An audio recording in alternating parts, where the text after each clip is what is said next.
I'm Melissa Shanahan, and this is the Law Firm Owner Podcast, episode number 163.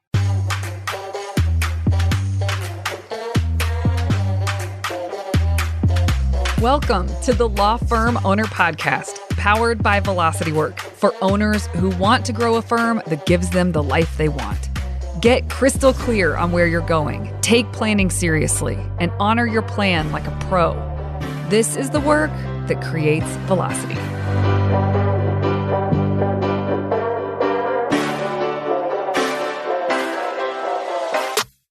Hi guys, welcome to this week's episode.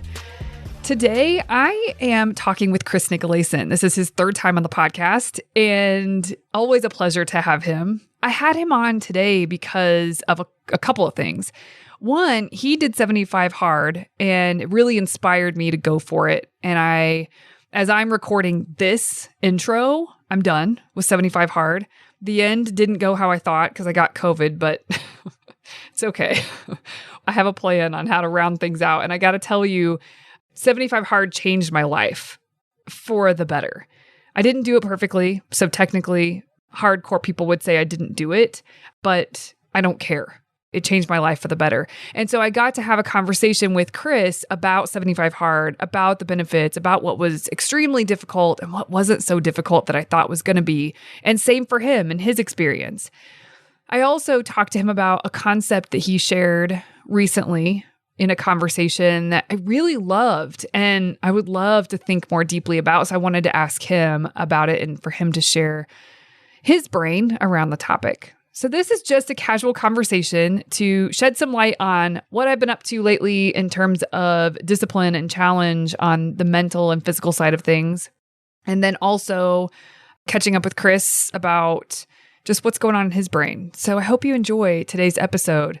If you don't know, by the way, Chris is from Springs Law Group. You can find 2 episodes in the past I've done with both he and his partner, Jake, and they are a PI firm, auto accident only, in Colorado Springs.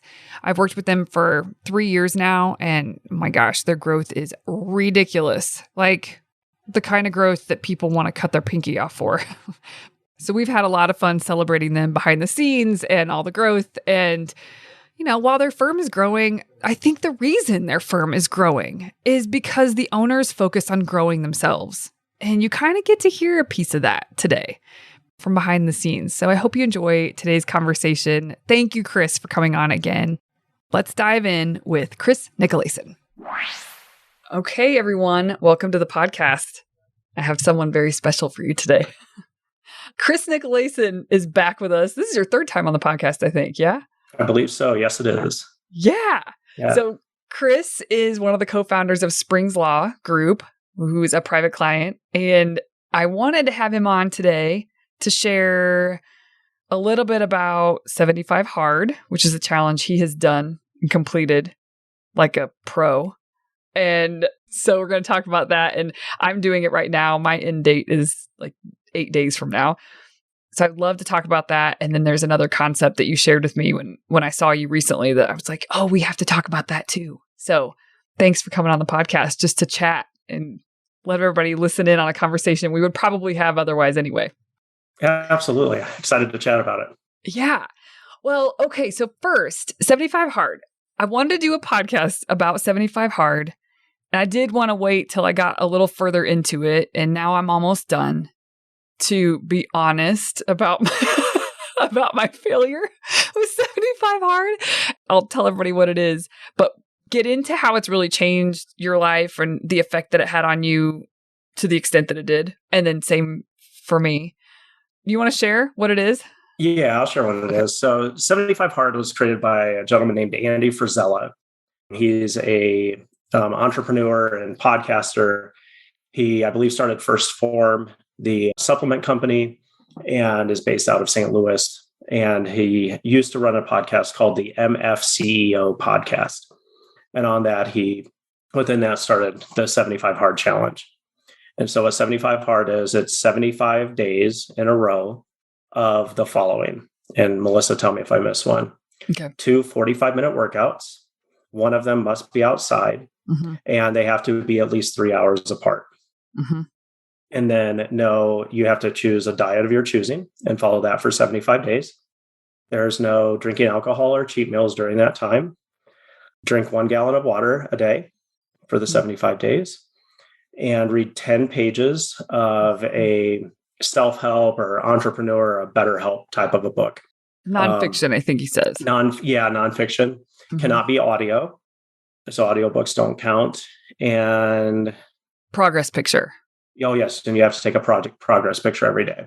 Yeah. And so I started it actually, I tried 75 Hard about, I think it's been about 2 years ago with my wife and our business partner, Jake.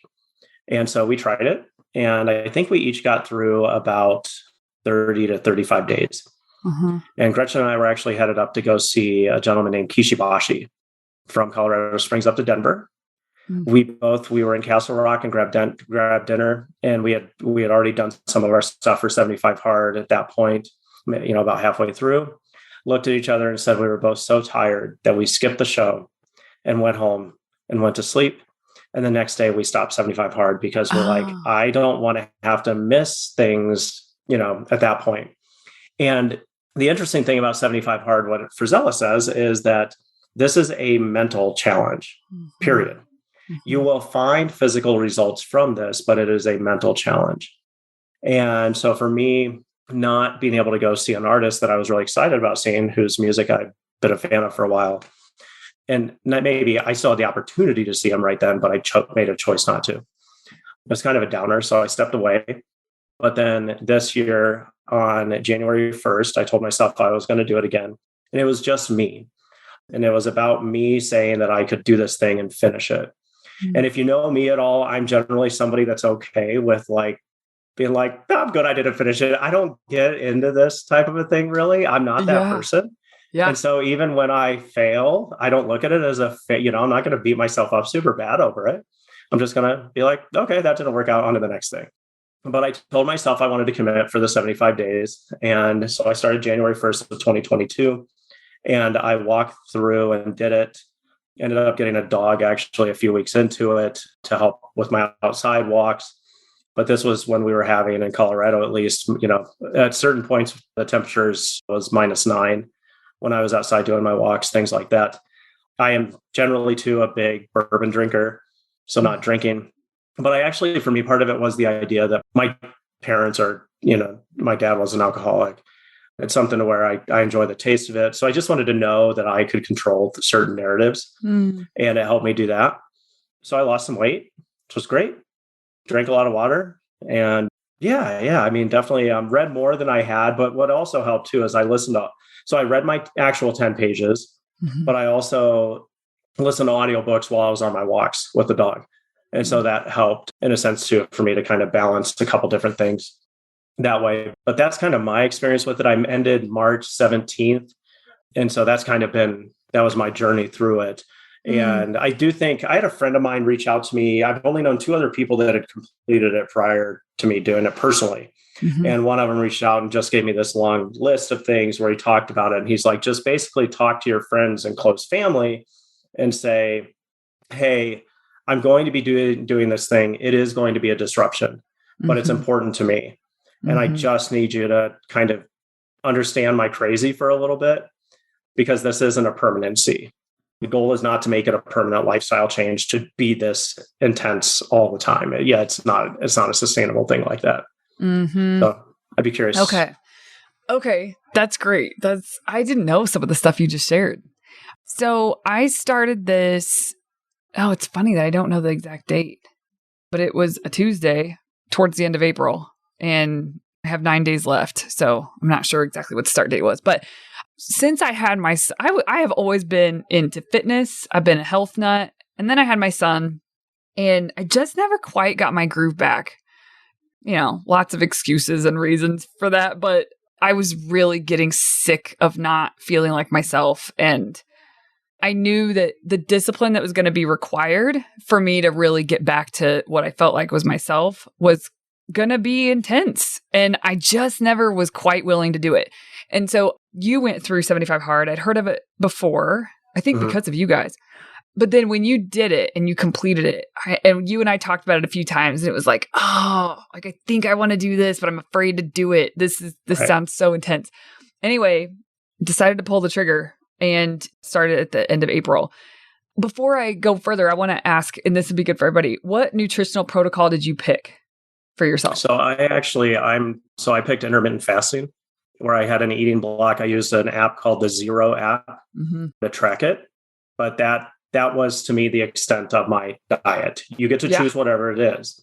And so I've had some people that I know that have done it where they're just saying, we're cutting out sugar, or we're cutting out drinking soda, or we're going to stop eating by a certain time. Other people, I think one of the things is that if you try to get too intensive and, too narrow, it's too restrictive for such a long period of time, along with everything else you have to do. Yeah. And so there needs to be some flexibility there a little bit, but Yeah. What about you? I chose intermittent fasting. That was thanks to you. Like, I didn't even think about that as an option. And I also at first I did it soft. I said intermittent fasting was first. I had to do that. But then also no sugar, no flour was what I was going to try to stick to majority of the time. But the hardcore thing was intermittent fasting. And I have stuck to the no sugar, no flour, which has been, nice. I think, a game changer. So when I started, I had a really rough, I guess, withdrawal. The first up to 10 days. I remember that day 10, like something lifted, but I was dark, and it felt, for me, very hormonal in that it felt similar to like postpartum hormone stuff when you feel like it's happening to you. It's not like your mind is dark and you're thinking dark, that it's just like, it feels like something's happening to you. So I had a hunch it was hormonal, and I was really worried, actually, for a bit. Derek was worried. And then I had a realization sort of midway through it, day 4 or 5, like, oh my gosh, I wonder if this is happening because I ripped the Band-Aid with all of this, like alcohol, sugar, flour, plus I was doing intermittent fasting.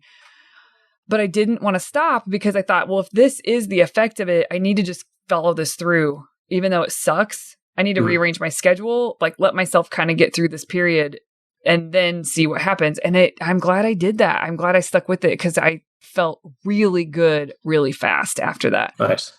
And so since the whole way through what I did, so I failed. This is the truth. I stopped reading the 10 pages a day. I stopped like worrying about it. I just took it off the table because it was becoming more of a stress and I didn't really care about it.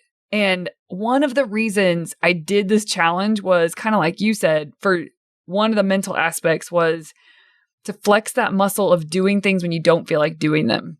But I was doing that with nearly everything. And so I took off the table the book reading and left everything else in, and actually progress picture. That was another thing I let go. But gotcha. I stayed hardcore committed to the 2 workouts a day, 1 outside, and the way I was eating. I weighed myself every day just to keep in tune. I did it as well. Okay. And I know it's not about the number. I could hear people saying that's not healthy. I know it's not about the number, but it kept me in tune with, listen, I had weight to lose. I had never been that heavy in my life. I had held on to that weight for so long. It was like, this is not unhealthy that I'm watching like myself get back to my natural weight. Yeah. But then we went to Max Law Con.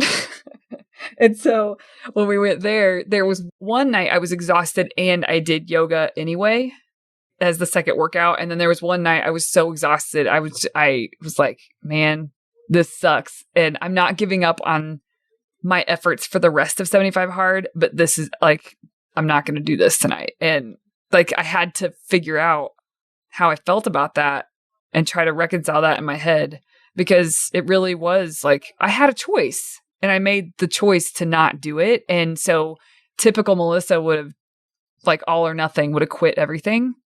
And I didn't let myself do that. So anyway, I got back on the horse and have stayed really good. I think there was one other time I did 1 workout a day instead of 2. But other than that, that's it. And I've stayed really solid with it. And man, it's paid off. It's great. I think what's interesting about it is, so like, just so people that don't know about it. So the rule is you go 75 days.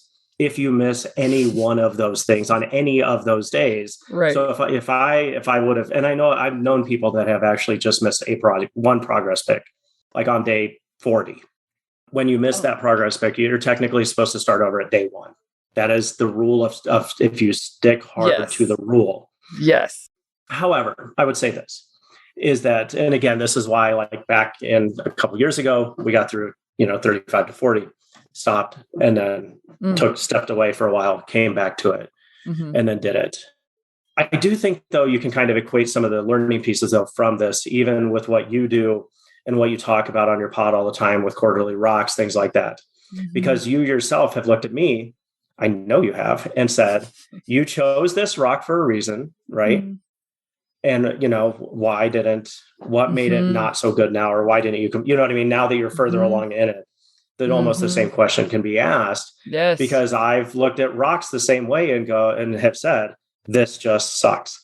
Yeah. But it's that thing of like, there's a reason I chose it. And it's not, the reason I chose to do the 75 hard was for mental. I actually even have a rock from, I believe it's Q1 of this year or Q4 of 2021, which was to record 45 videos. We're actually 17 in still. We're still doing it, but it wasn't completed within the time frame that we had chosen. But it's so similar to what you're doing now. Yeah. So it's not just fail and I'm stopping, I quit forever. Yeah. It's, I like it. I want to still have something to show and kind of move. You see what I mean in a way? Yeah. I do think there's still lessons learned to come out of it. Yes, 100%. And I thought about this a lot. And how did I want to talk about this on the podcast? Because accountability is a big deal for like, do what you say you're going to do. It just is. I think that's a big deal.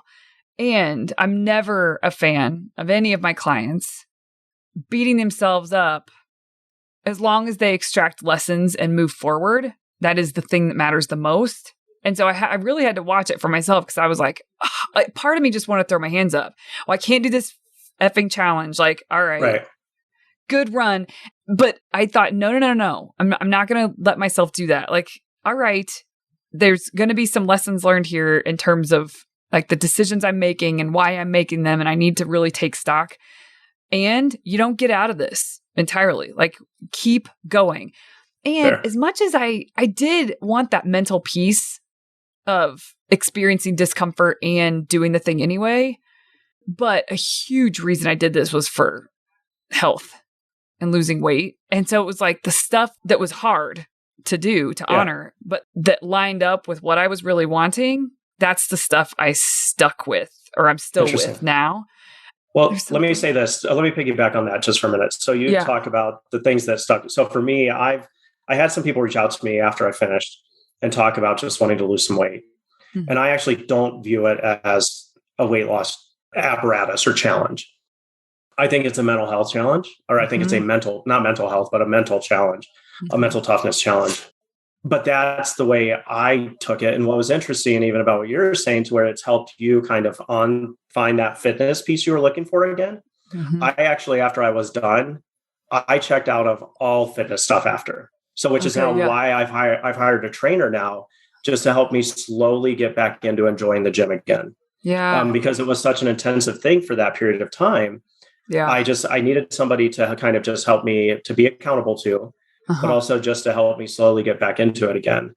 I would think from a mental side, the reason that Andy talks about it, he's like, you want to be able, if you do this and fully do it, you then, like, let's say 5 years down the road and something tough comes up, you know that you can hone in for a period of time and just commit to X. He's like, you can dig deep back into this again and say, because I did this, it means that I can go and do this thing going forward. Yes. So that's kind of where the good piece of it can be. But again, I don't think it's sustainable. Like a sustainable day. Okay. So talking about flexing that muscle of like doing the things you don't want to do. There have been 3 times that I am willing to admit I was literally angry that I had to go work out. Everything in me was just pissed and wanted to be like, why am I doing this? Like, I would rather drink coffee and sit at home with Derek and my kid on Sunday morning, but I need to go. And Derek be like, are you going to go? And I just think like I don't want to do this right now. Did you ever have any of that? Because I definitely have. I did more the first time. I think this time, because it was just me, I didn't have somebody to kind of help reaffirm the fact that I wanted to be done. But this time I kind of treated it like my marriage in a sense, saying I'm fully committed to doing this thing and there's nothing I'm going to do that's going to break me out of it. So it's the same way I've treated my marriage as, I'm fully committed to it. This is it. And that there's no out. A couple times I remember. So I think around day 10, it was about 10:30 at night. Gretchen and I were upstairs. We were in bed watching TV. And all of a sudden this moment, and literally I'm getting ready to, I set my alarm for the morning, getting ready to crash. And I'm like, oh crap. I like stand up in a panic. Gretchen's like, what the heck's going on? And I'm like, I haven't read my 10 pages yet. So literally ran downstairs, read my 10 pages, went back up, went to sleep. I went to a conference, mastermind in Arizona during it. And obviously while certain events were going on and people, I had to go work out, or while people were out having a good time drinking and things like that, I was, just doing other stuff too. So making sure too that before the conference, I was getting up to read my 10 pages, to go do my morning walk, things like that. And so it was harder at times potentially to be present in those types of moments because I had this checklist that I still had to run through every day that was kind of consuming for this period of time. But I do think it's something potentially that like high level athletes and things like that end up doing, because they're so zone focused that certain other things have to fall to the side. So yeah, I totally agree with that. Okay. So I guess the working out piece, we kind of talked about that. Drinking, you just mentioned like there was some social, like you weren't doing what they were doing. That was hard. There's been also like 3 times that I've been in situations that were social.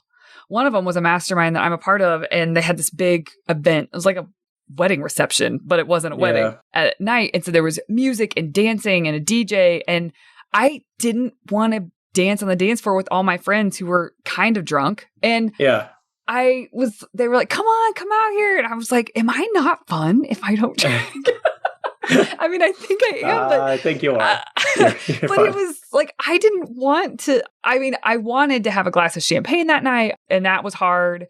But there was this weird, to my surprise, calm satisfaction. As much as I wanted to drink, it wasn't enough that I was like, ugh, like with the working out, not wanting to work out. That is the hardest part for me. If I give myself any room to think at all, I just screw myself even further, because I'm going to like just put your shoes on and go is how that needed to look. But with drinking, because drinking's been a pretty normal part of like a big piece of my life, just culturally and socially since I was early 20s. And with family and my husband's family, it's just kind of what you do. And so to cut that out was a pretty big deal. And I was impressed with myself that I could hold the space for, I did want to have a glass of champagne, and there was like a sense of pride that like I was going to feel amazing in the morning and I was going to sleep really well that night, and and so, I mean, other than social situations, was it a struggle at all to not drink? Well, maybe not as much as I thought for as much as I was drinking before it. I mean, I'd have 2 glasses of bourbon at home probably most nights, and just casual. I mean, sitting down while we're watching TV or what have you. I mean, I don't go out a lot, but just at home, sure. Yeah, I was able to stop. And so that was helpful. I do say even on like a different idea of drinking side is a lot of people that I've talked to really worry about the gallon of water. I actually don't think that's as much of a struggle. Yeah, I don't think it's as bad as what people think. But I would disagree and you can tell me if I'm wrong, I don't think the working out was actually the hardest thing for you. It's the 10 pages. Yeah, it's the 10 pages. Yeah, because if you said goodbye to it. And what I was saying to that is what I found fascinating about that, I'm not a reader, even as an attorney. I'm not a physical book reader as much these days. I'm an audio. And so for me, that was rough. So I ended up reading, The Slight Edge. I think I read Journey of the Peaceful Warrior because I listened on audio to The Way of the Peaceful Warrior. And then a couple other books. But The Slight Edge was a good one to start with because it's similar to Atomic Habits. And it's only actually in print. Olson doesn't have an audio book of it. And what was interesting is by reading The Slight Edge, and it's just 10 pages. And so that was one that I just had to slow down actually get through. But that led me to listening to Way of the Peaceful Warrior, which led me to a lot of like mindset shit through the whole thing, which really helped out quite a bit. So I think that helped my journey in that first quarter of the year. So yeah, it was really helpful. That's such a good point. If I would have stuck with that, I may have had less resistance on the other things because it just would have been that mental nutrition to keep the bar raised mentally. I totally agree with that. I'm kind of bummed I didn't stick with that. No, it's okay. I mean, and it's that thing. I mean, I think it was the emotional training, intelligence training that we went to a while back where they talk about that though too, right? What we resist persists. Yeah. And so, I mean, it's that. Because I actually do wish I read more than I do. And listen, this is all excuses, but these are the reasons in my head why it was so hard was that, as you know, it is a time commitment to give to 100%. This. I mean, an hour and a half every day of the workouts, plus just the little moments that you need to prepare yourself to be able to be successful that day. Filling up your gallon jug, like little things that have to be a part of the routine. And it's almost like at the end of the night, I think my fatigue was so high, and having a toddler, which again, that's an excuse, but that's part of what led to it. But it's like I had a toddler, and after the toddler went down was when I was supposed to go read. And at that point I was like, hell no. So, well, and I mean, so we have a couple friends. So I know you and I, we have mutual friends who I know that are doing it as a couple right now too. And we do. And so Tyson and Amy. Are they? I did. Yeah. Awesome. So they're through probably, I think, close to day 20 by now. Okay. And it's one thing I was talking to Tyson about too, is the idea of what time period in your life do you do it? So you have to look at your calendar and go like, am I going to a lot of conferences? Do I have a lot of events coming up? Big life events that would keep me from, because I'm not going to schedule this when I'm going on a trip to Mexico. It doesn't make sense. I don't want to do that. Right. But also for me, at least, I mean, I'm 47, married. My 2 kids are grown up and out of the house. I own a firm, but I don't have a caseload. So for me, it was an ideal time for me to do it. My days were somewhat flexible where I could work it. If I'm in your shoes having a toddler, I don't know if I ever think about doing it. So what you've done so far, I don't know if it's an excuse, because that's the reality. And the reality says, holy camole, your circumstances are very different than somebody that just kind of just has, a fairly open, realm without a lot of distractions. And so that's where it can be a bit different. I guess I am really proud of myself. And I think I would also be really proud of myself. I'm wondering, the sense of pride, I actually don't think is different than, although maybe it would be, if I would have done everything perfectly till the end. Of course, I would have been really proud of myself. But when I think about, I'm still really proud. Do I want to maybe do it again someday? Yeah, because I want to do it like perfectly. But yeah, net, this experience has been a huge positive. Just getting my system clean. I know it's not supposed to be health focused, but that was a big deal for me. And I feel better mentally. I feel clearer and better, more energy, more ideas. And I have lost 15 pounds. Like that's, and I'm not done. I got another week or so. So I think net, this has been a huge positive, which is kind of why I wanted to do the podcast with you about this to listeners, because I think people will roll their eyes at the challenge. And I didn't do it perfectly. You did. But for both of us, the experience was net positive. Oh, absolutely. And, and what I'll say is this, is like, I think it was Colin Cowherd years ago say this, and I think he was talking about like Jordan at the time. He goes, Jordan is great at his job, but he's good or okay at his family. He's like, you can't be great at your job and great at your family. He's like, one thing has to give. So even in this case, you can't be perfect at 75 hard without having your family kind of be okay for at least these 75 days. And ultimately you made the choice to say, no, I'd rather, because you get this experience with Lachlan for such a limited, period of time, that you're like, I'd rather be great at being a mom right now and just, and good at 75 hard. I don't know. I would give yourself some grace in that kind of scenario right there. Well, thanks. That is actually something too that I do feel like I have been less around Lachlan less because of the workouts. Right. Mostly. The morning workout is always before he gets up, but the afternoon one is when I get home from work. I'm usually the one to catch him, and the second that Derek can watch him, then I'm gone, like to go work out again. So I have seen him less, but I'm a better mom. So that's kind of been a good trade-off, but I wouldn't want to do this forever, just like you're saying. Like it's a concentrated period of time to create a certain result that I was looking for, doing that. And then there's, like you mentioned, somebody was like, I'm going to keep this up even when it's over. And you're like, no, you're not. You don't. And it's just not it may in the moment see, you might be clouded by the awe of it all. But I think at the end of the day, it's not and almost with any of them, it's not a sustainable thing. You want to go back to being normal, being a human again in that sense. But I will say too, if somebody wants to try it, there's an app out there for it. I think it's $4.99 to buy it on iTunes. It's well worth it. The checklist helps you walk through it. It helps keep you accountable.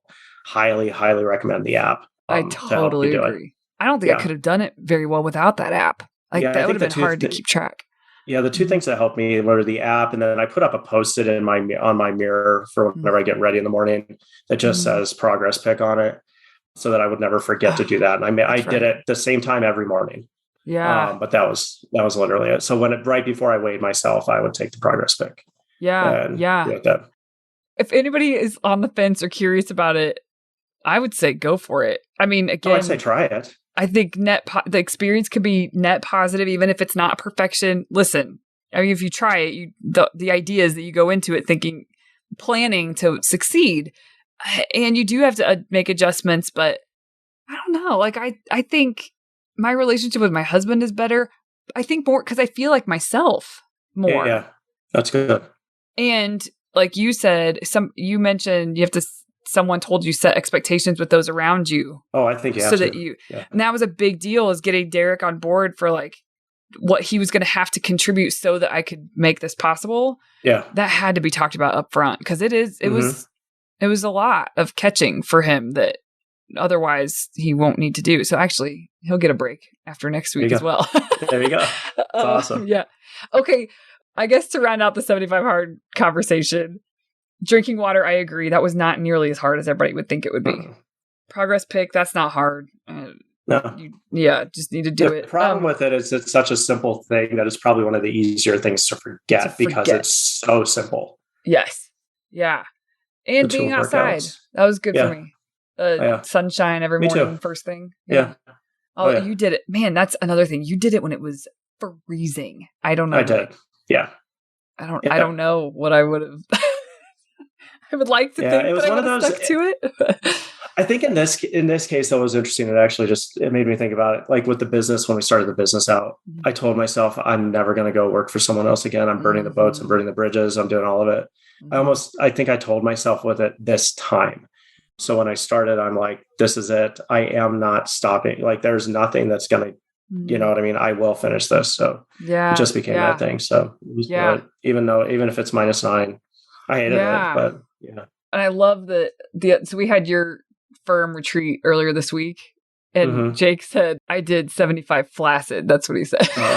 Yes, he did. I didn't do 75 hard. Yes. Like, all right, I'll take that. Just a little soft. Well, in the last few minutes, so I was in Colorado Springs about a month ago. I met up with you and Gretchen, and we went for a hike, and we were talking, and you were explaining a concept that I don't know if you developed it or if you read about it or what, but I really liked it. I wonder if you would share that here. It's like the snowball effect, I think you call it. Yeah. So I don't know. It's just something I was thinking about one day, and it just came to like my head so Dave Ramsey has this thing called the snowball effect, right? Or snowball theory. And if you've ever listened to Dave, it's where you pay your debt smallest to largest.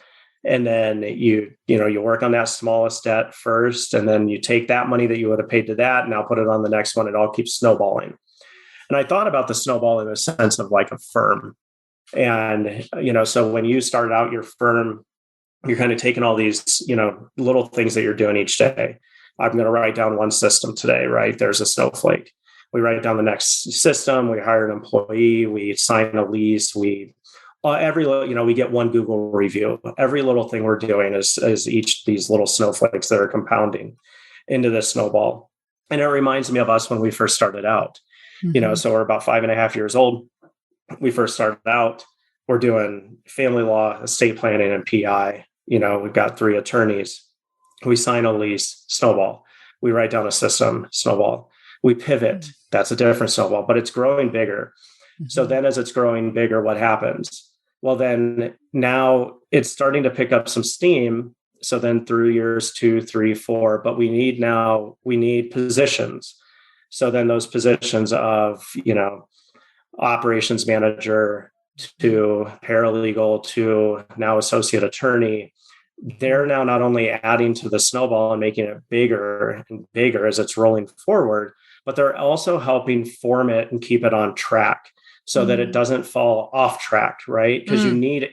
Because as the snowball is getting bigger, my general thought is it's going to keep gaining momentum, but you now as the individual that started it can't be enough to just hold it together. Right. But that means, and it's just more than just your employees. So it's kind of like that one document you have where you talk about, like, if we do well, who else does well? So also it's the vendors that we have, yourself, Kelsey, others, that we have and use that help us kind of shape and form that thing, but to keep it on track, flowing in that direction that we want it to go, so that the business is supported, the team members are supported, the vendors are supported, all of those things. So it's just kind of this idea that kind of morphs Ramsey's thing a little bit, but it's the idea that as the snowball keeps moving, and it's really what you want, because I do think at a certain point, it's no longer, and we talked about this even in the last retreat, and where we're at with our firm now, it's not just about figuring out how to create systems anymore. You know what I mean? There's firms that are there, but that's in those initial stages when it's just being formed. Yeah. But now with ours, it's got enough momentum and size that it's like there's other bigger things. So now, as the visionary, it's about figuring out where are we going to shift that ball to? Where's it going to go? Do we have the right people shaping it and keeping it moving forward? Things like that. So I don't know, just kind of a random thought process on it. I actually didn't think, I didn't remember that you had talked about the shape, meaning that all of these things come together to make it round, make it I think it's going to help keep it right. If not, it becomes this kind of wonky thing that just doesn't so if we would have kept it, at least in our firm, if we would have kept family law and estate planning, it would have been too wonky. It would have fallen off track and not kept us. So then by removing those things off, shaping it back, keeping it moving, you know what I mean? So I think sometimes you got to ask yourself, these other shiny objects out there may sound right at the moment, but the question is, are they going to keep your momentum? Are they going to keep your firm? Are they going to keep that snowball moving forward? Right. And if they do, great. If they're going to be something that potentially is just going to throw a wrench in it, or you know what I mean, throw something, a little bit of a thing and take it off track, then it's absolutely not worth it. Right. I think about too, there's certain members that I get to work with that are like, they have new hires. It's like the first new hires. And the struggle that they're having, the mental struggle is around how to find the bandwidth to really onboard this person. And that is, it's an adjustment. It's a shift when it's your first hire or you're early in hiring. And it matters. Because if you don't onboard well, you're not actually creating, you're not integrating that person in a way that allows the firm to move forward. And so they're wanting to skirt out of things. Like they know better, but there's part of them that's like, I don't have time. Like they're gonna have to figure it out. I'm gonna do my best, but they're gonna have to figure it out. And I get it, but you're shooting yourself in the foot. That's a slippery slope too, because if you say that I don't have time, they're going to have to figure it out, but they don't figure it out the way you want it. And then you get upset because they got to figure it out right. Isn't it? And if you look back at the root problem, that it's ultimately because it's on you because you didn't take the time, to set clear expectation, right? And to kind of, and do that. And I get it. Our time has value, especially when we're solo, but solo or small firm. But I would say potentially sometimes your onboarding can actually be better when you're smaller and more intimate, because you have a chance. And then what you can do too is just have them shadow you and ask questions. They can just write down questions. You can do Loom videos. Like I did a Loom video the other day. I was here and just set it out through Slack to the whole team that just kind of walked them through an issue that we needed to fix. And it just helped everybody. Everybody was able to check it off. But there's ways to still, I think, kind of make sure that things aren't falling off track. But I have yet to talk to someone who hasn't, who has hired a bunch of people ultimately and look back and gone, man, that was a really big mistake. I wish I was just me doing everything. Right. You know what I mean? You don't get to that point. And ultimately, if you have the right personality fits, I think people are generally good once you've got that right personality fit. Yeah. And they're wanting to do good by you. They want to do good by their families. And so they want to help. People want to rise up a bit. Generally, most do, not all of them, but most do. And they want to do a good job and they want some ownership. But the thing is, you just got to give them the lanes to work in. Yeah. And as long as you're giving them those lanes, then everything should work out all right. The other thing that strikes me when you're talking about this is not everything, but it seems like most things you were mentioning that add to the snowball could be considered investments of your time, of your money, like the vendors that you're paying. Yeah. Like, what investments are you making to make sure that the snowball is taking the right shape? And, well, I don't know how to say the rest of that sentence. No, but I think you've got to, unless you just, it's kind of like that miserly thing, like Scrooge McDuck, right? I'm going to take it all. Mm-hmm. You've got, and put all my money in the thing and swim in gold. I don't think it works that way. Sort of doing that right now. Well, no, your firm is doing really well. But Scrooge would have not shared any of that. Right. He would have kept it all. Yeah. And so you need people, and you need people, and you need ideas. Because I think it was you that had said, even at our last retreat, was it, did we come up with this one system or not? And I said, no. Every single idea that we've had has been stolen. All of them. Right. Yeah. They've all been stolen. There's not even this thing in my head right now. And I'm sure someone out there has just talked about in some form or another, but even the ideas that implement our firm, at least, I know they've all been stolen. Because literally I've heard somebody say it and I'm like, oh, that sounds cool. Or this person is doing very well, so I'm just going to copy what they're doing. Yeah. And I came into law and law firm ownership later in life, and when my kids were older, and I needed a faster trajectory anyway. So I didn't want to go through the slogs of it all. You know what I mean? Yes. And I will say, though, you guys have done a really good job of, you use your brain when you see something somebody else is doing or you hear about it. You know that that's the idea you want to implement, but you make that fit your firm. That's important to say, because it is easy to just implement blindly what someone else is doing without thinking about what makes sense for you. And you guys always pause. You always do that to navigate how to make that idea work inside of your firm, or how could it work? There's just an openness there. I just loved the idea of the way that you talked about it. I think it's a really beautiful metaphor to think about that snowball as your firm, and how are you packing that snow in? What are you investing in? What choices are you making that are allowing that snowball to be round and continue to have forward momentum is a really cool way to think about it. And for me, it's even useful for me when I stop and think about the decisions that I'm making right now for velocity work. Is it adding to and making the snowball more of a snowball? Or am I afraid? It helps me see, like, am I afraid of making a decision? And so I'm making my snowball a little wonky here. Like, just it is needed. It is just go for it. I think if each person listening to this just ask themselves, what decisions are you making that's contributing to the snowball or withholding? Yeah. Like, how can you make more friends? And the other thing is it could actually, so it could be contributing to it to help it move forward. It could be adding to it and actually making it wonky. Or it could be withholding and taking away momentum, right? Yes. So it's not growing the way it needs to. So we're actually withholding momentum. And you need that piece. You do need it, I think, potentially. Now, the one thing I will say, and being in a bunch of different groups and things like that, is, but decide how much momentum you want. Right. Do you want to be a giant, that big, or do you just need it to maintain? If you need it to maintain, then you just need the things to keep kind of working around it, right? Yes. And just keep it moving forward and be content with that. So stop looking at what everybody else is doing and just keep that maintenance piece moving forward. And I think that's something really important. that people need to figure out, because it's easy when you go to a conference like Max Law, or other legal conferences I see more and more as they're kind of coming back, to look at everybody else and what they're doing, going, man, I wish I was there. But the question is, one, do you want to be there? But you also have to understand that everything that it took for people to get there, because even like you said, we've had a really good year, good last couple years. Yeah. But the reality is, though, is that when you first met us, not the same. And so it's just something to where there's a lot of stuff that goes on in between. And actually what people want to ask is not this, I want to be this. I want to know all the things that took to get to that point. Yeah. What sacrifices, hard conversations, what things did you implement? What things worked? What didn't work?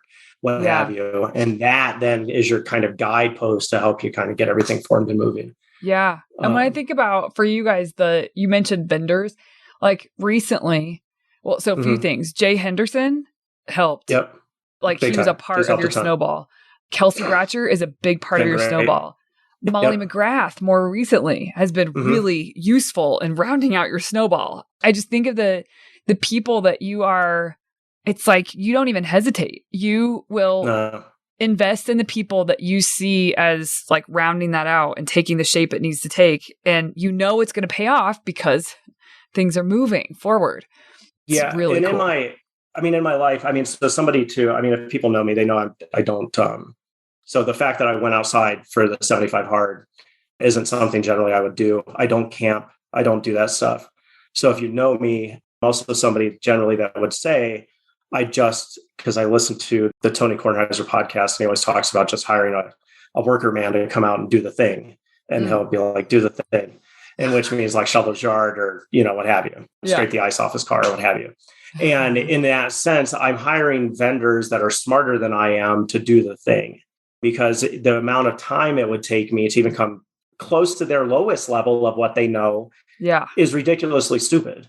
Yeah. So even if I can get an iota of it, so it's like when I talk to people about you or about Kelsey or others, I'm like, just talk to them. If I can just get 10 minutes, and same thing, if you can just talk for 10 minutes, take any knowledge. I talk about this when we first started out. I think this was back in 2017, early 2018. Gretchen and I had a 10-minute walk with Seth Price across DC.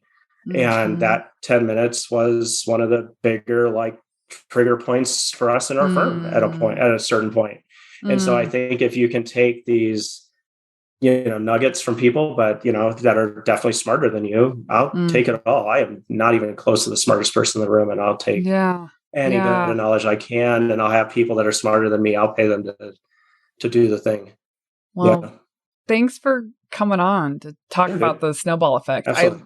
I love that. It's going to be rolling around in my brain for a while. I can tell. So maybe I'll have you back again awesome, to go deeper. Thanks for sharing your experience with 75 Hard. I hope this is valuable to listeners because, that challenge is out there. People have heard about it and it seems just asinine to consider. But even though I didn't do it perfectly, I had a really good experience. You had a really good experience. Yeah. You wouldn't trade it, I don't think, having done it. And so I think hopefully that helped someone who's listening. But thanks. Can't wait till you're on again next time. Absolutely. It's been a pleasure. All right. Bye-bye. Thanks. Hey, you may not know this, but there's a free guide for a process I teach called Monday Map, Friday Wrap. If you go to velocitywork.com, it's all yours. It's about how to plan your time and honor your plans so that week over week, more work that moves the needle is getting done in less time. Go to velocitywork.com to get your free copy.